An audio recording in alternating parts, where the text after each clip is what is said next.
Engagement முடிஞ்ச உடனே 7,00,000 வரதட்சணை வேணும் அப்படின்னு சொல்லி கேட்டாங்க. நாங்கள் எங்களால் முடியாது அப்படின்னு சொன்னப்போ 5,00,000 தாங்க அப்படின்னு சொல்லி கேட்டிருந்தாங்க. நாங்கள் 5,00,000 எங்களால் தர முடியாது அப்படின்னு சொன்னோன்னே அப்போ நாங்கள் மேரேஜை நிப்பாட்டிடுவோம். இந்த ஸ்டார்டிங்கில் வந்து நீ வந்து வரதட்சணையில் வந்து பேலன்ஸ் 3,00,000 தந்தால் தான் உங்கள் அம்மா வீட்டுக்கு வந்து டெலிவரிக்கு அனுப்புவேன் அப்படின்னு சொல்லிட்டு அவங்க எங்கள் வீட்டில் மாமியார் வந்து மிரட்டினாங்க. அன்னிக்கு வந்து மேரேஜ் ஆகி குழந்தை இல்லாதனால என்னோட குழந்தையும் அழிக்க ட்ரை பண்ணாங்க.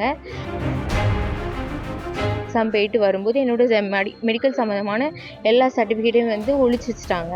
நான் வந்து வரதட்சணை சம்மந்தமாக அவங்க கேட்டிருந்தனால அமௌண்ட்டு கொடுக்காம ஒருவேளை நான் வெளியே வேலைக்கு போயிடக்கூடாது அப்படிங்கிறதுக்காக என்னோட சர்டிஃபிகேட்டையும் எடுத்து ஒழிச்சு வச்சுட்டாங்க. என் ஹஸ்பண்டுக்கு ஹார்ட் ப்ராப்ளம் இருக்குன்ட்டு எங்கள் அண்ணி வந்து ஏற்கனவே என்கிட்ட சொல்லியிருந்தனால என் ஹஸ்பண்ட் வந்து என்னை மிரட்டினாரு. உன் சர்டிஃபிகேட் உனக்கு இப்போ எதுக்கு? அந்த சர்டிஃபிகேட் வச்சு நீ என்ன பண்ணுவ? நான் இப்போ நெஞ்சில் அடித்து செத்து போயிட்டேன்னா அந்த சர்டிஃபிகேட் வச்சு நீ வாழ்ந்துருவியா அப்படின்னு என்கிட்ட கேட்டார்.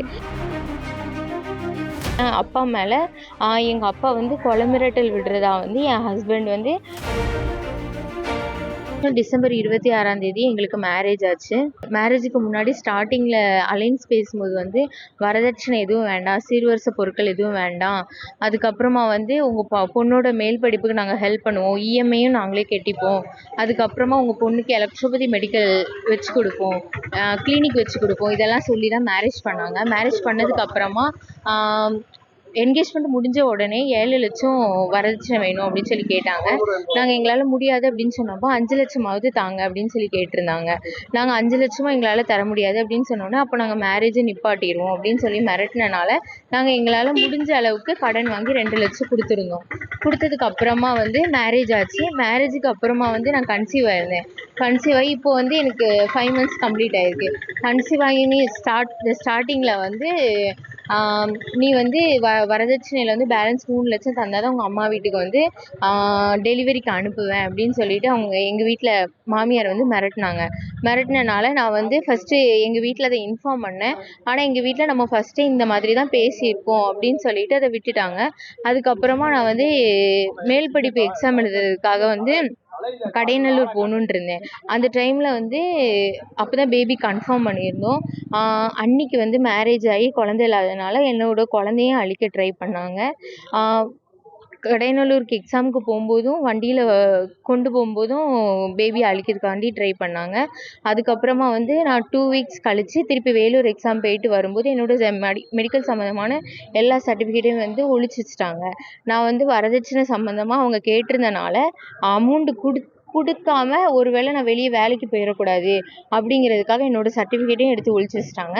இது குறித்து நாங்கள் சாம்பார் வடகரை போலீஸ் ஸ்டேஷனில் வந்து கம்ப்ளைண்ட் பண்ணி தான் சர்டிஃபிகேட்டை வாங்கியிருந்தோம். வாங்கினதுக்கு அப்புறமா என் ஹஸ்பண்டுக்கு ஹார்ட் ப்ராப்ளம் இருக்குன்ட்டு எங்கள் அண்ணி வந்து ஏற்கனவே என்கிட்ட சொல்லியிருந்தனால என் ஹஸ்பண்ட் வந்து என்னை மிரட்டினாரு. உன் சர்டிஃபிகேட் உனக்கு இப்போ எதுக்கு? அந்த சர்டிஃபிகேட் வச்சு நீ என்ன பண்ணுவ? நான் இப்போ நெஞ்சில் அடித்து செத்து போயிட்டேன்னா அந்த சர்டிஃபிகேட் வச்சு நீ வாழ்ந்துருவியா அப்படின்னு என்கிட்ட கேட்டார். கேட்டப்போ வந்து நான் இதை வந்து போலீஸ் ஸ்டேஷனுக்கு இன்ஃபார்ம் பண்ணியிருந்தோம். அதனால் என்னோட பாதுகாப்பு கருதி நானே போலீஸ்கிட்ட கேட்டு எங்கள் வீட்டுக்கு நான் போயிருந்தேன். அதுக்கு வந்து என்ன மாதிரி ஒரு அவதூறு லெட்டர் அனுப்புகிறாங்க.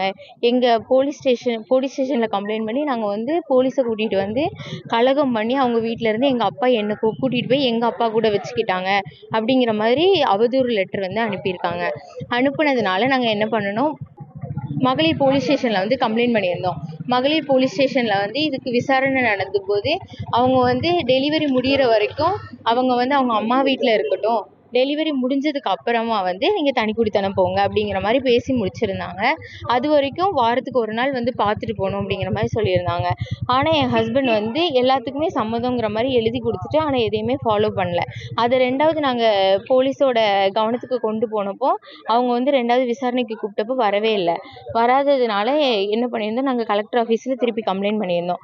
அந்த விசாரணை வரதுக்குள்ளாடி என் அப்பா மேலே எங்கள் அப்பா வந்து கொலை மிரட்டல் விடுறதா வந்து என் ஹஸ்பண்ட் வந்து மகளிர் போலீஸ் ஸ்டேஷன்லேயும் சாம்பார் வடகரை போலீஸ் ஸ்டேஷன்லேயும் வந்து கம்ப்ளைண்ட் கொடுத்துருக்காங்க.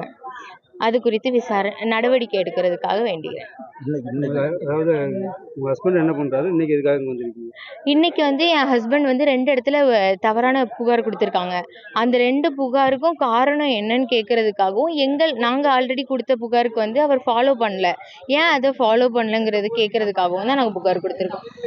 இது உங்க ஹஸ்பண்ட் என்ன பண்றாங்க? என் ஹஸ்பண்ட் வந்து மெடிக்கல் வச்சிருக்காங்க சொந்தமா. அவங்களுக்கு வந்து 40,000 இன்கம் சொல்லி தான் மேரேஜ் பண்ணாங்க. ஆனா இன்கம் எதுவுமே கிடையாது.